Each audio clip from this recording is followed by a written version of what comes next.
stop laughing. Stop laughing, stop laughing.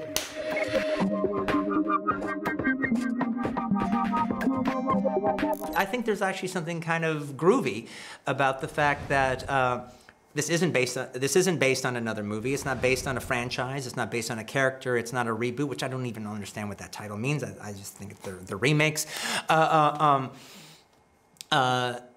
I'm always proud of the fact that I write my scripts from scratch. And one of the things that I like the most, and sitting here now, going around the world, is that I know that there was a day at one time that I sat at a table in front of a blank piece of paper, and none of this existed at all. And until I started filling out that blank piece of paper, this never would have existed. So I can always go back to that day and remember where none of this existed at all until I filled it up on a piece of paper with a pen. Can't write poetry on a computer.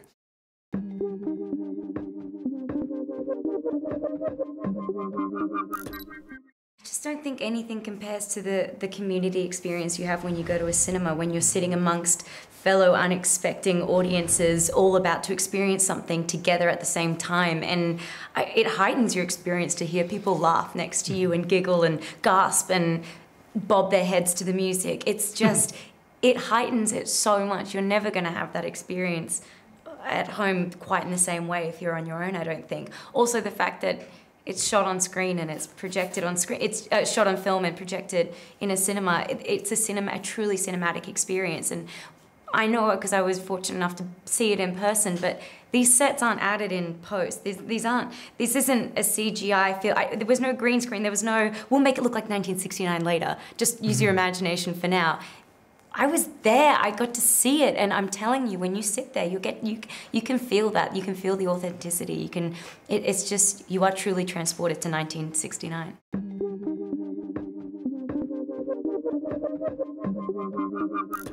Particularly with my movies, I'm going for a whole bunch of different emotions that sometimes are counterintuitive to each other.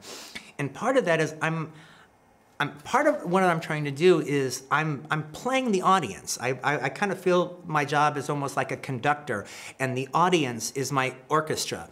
And so I don't make movies for people that just kind of passively sit there and let the images glaze over them. I want them to respond.